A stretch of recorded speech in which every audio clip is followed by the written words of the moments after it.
Hello, my name is Carol Brown. I'm a dog walker. With my friend Christina, we've started up a dog walking business. We've been running for about a year and a half now. We're both so passionate about dogs, and after being made redundant from our previous jobs, we decided we'd like to do something involving our passion. So we started up our dog walking business. It's been quite exciting for the last year and a half. Lots of ups and downs. We also offer a cat sitting service as well as the dog walking, so that we go round to people's houses when they're on holiday, feed their cats, shutting their curtains, putting the rubbish out, all that kind of thing to make us a bit unique.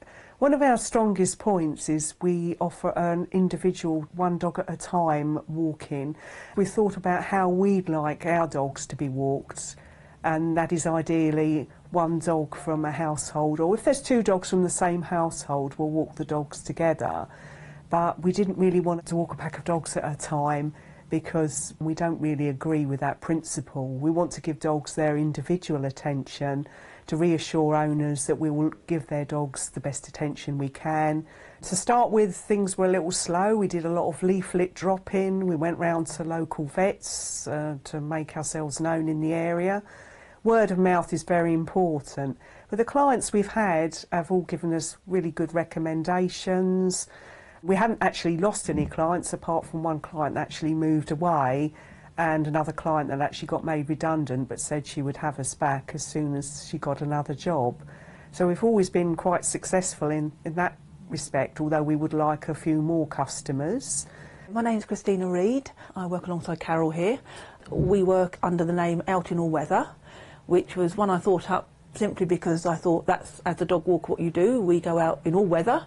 Unfortunately, as much as we might not like the bad weather, the dogs don't mind it. So we've been doing this now for about a year and a half.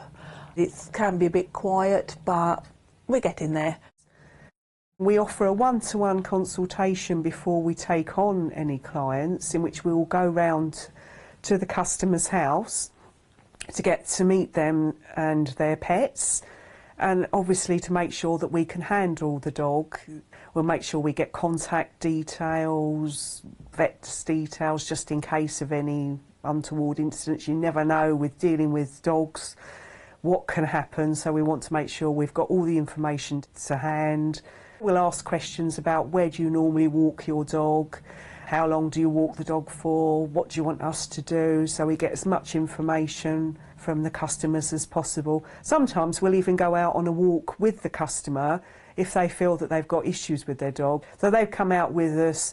I've done some training, so I'm a bit used to handling all types of different dogs, so I explain about that. We'll always walk dogs from the customers' houses. So we don't take the dogs in a car and let them off in a field. We always walk dogs on a lead. We don't let the dogs off lead at any time. Again, because purely that's someone else's dog we're looking after. We want to make sure we've got control of the dog at all times. We try and vary the walks that we do. We'll make sure that we do some pavement walking because that's good for the dog's claws. Although we have some regular clients, a lot of our clients do work shift work, so we tend to be a bit ad hoc in the amount of dogs we'll walk on a daily basis, which is one of the reasons we decided to team up together so that we can offer good cover. If one of us can't do a job, the other person can. So it will vary, and some days we seem to be manic, running around from one place to another, and other times it can be quite quiet. And that is the nature of the business, really. I think you have to accept that, you know, that clients will have time off themselves and obviously want to spend time with their dogs, so they won't need you.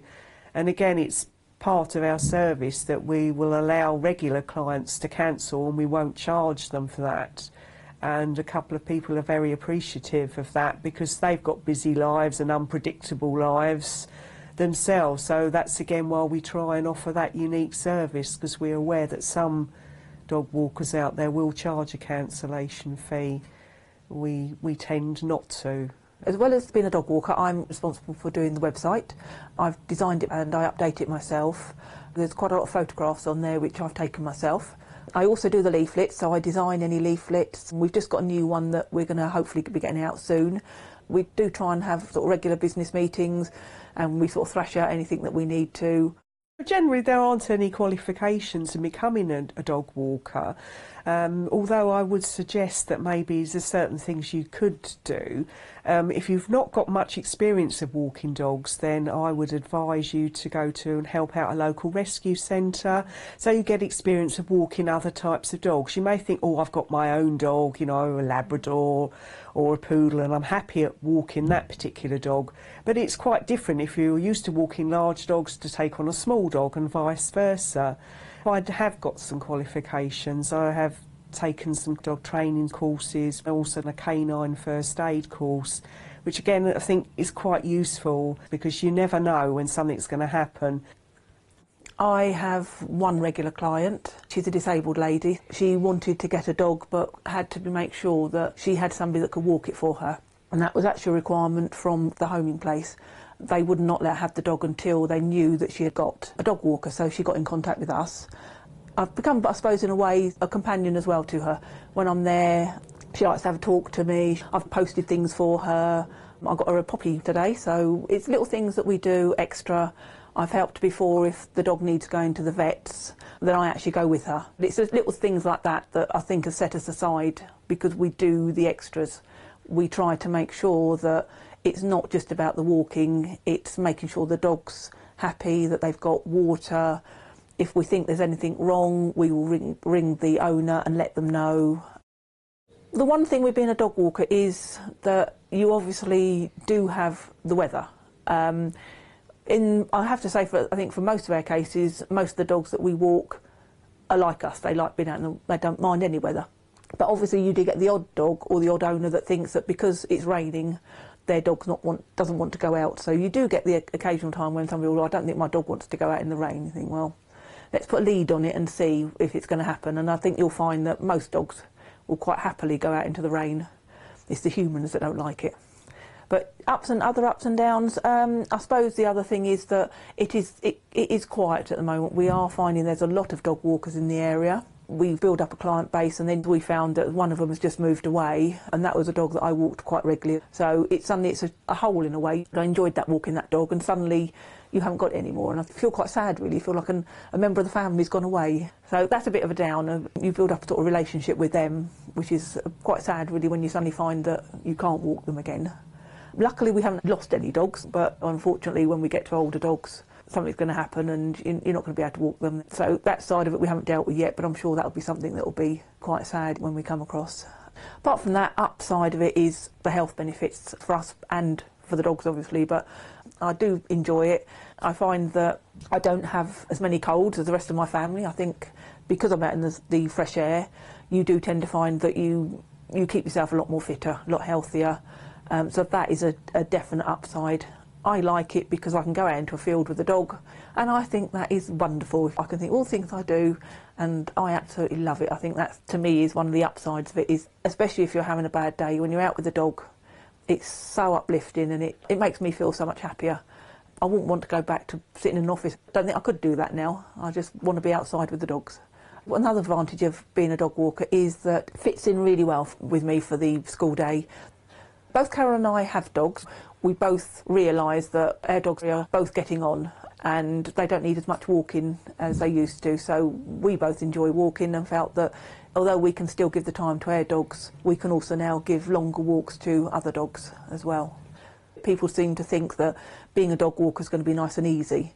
I have found that some people do then, when you say to them, you know, you have to go out and it's snowing, they're like, I don't know if I quite fancy that. So I think that sometimes puts a few of them off. But other people think that it's going to be easy, but you have to try and remind them that you are responsible for an owner's dog. You're also responsible, if you have the keys to their house, you've got to be responsible for going in there and making sure that you leave the house in a reasonable state. I think if you're thinking of becoming a dog walker, my biggest advice would be research it. I bought books on it. I bought books on how to run or start up a pet business, and I researched it on the internet. I looked at not just the local area, I looked at people all over the country just to try and get a feel for what their websites were like. I used that as a basis really for my own, which ones I liked, the feel of them, the look of them, the different sort of pages, everything like that was what I used to sort of try and set mine up. Didn't copy them, but I did try and just use their ideas in a way of, oh yes, I like that, they've got pictures on there, they've separated out what sort of services and things they do. So yes, I would say you've got to research it, and you've got to be prepared that it's not going to be a quick fire money making scheme. You've got to work at it. We've been doing it now for 1.5 years, and we're still having to sort of really try and get new clients, and it's not easy. And I would say one of the most important things is make sure you've got plenty of bags, because you will need them. You think that you've got enough, you never ever got enough. So, but the main thing is just make sure that you do look after your customers, because at the end of the day, they're going to be the ones that will recommend you. And a lot of it is word of mouth. And then hopefully you'll be able to build up a good business. But we've been told really to expect it to take about 3 years. So we're building up, and we're hoping that within the 3 years then we'll have a good client base, and we'll have people that will be walking on a daily basis. But yes, it does take time to do so.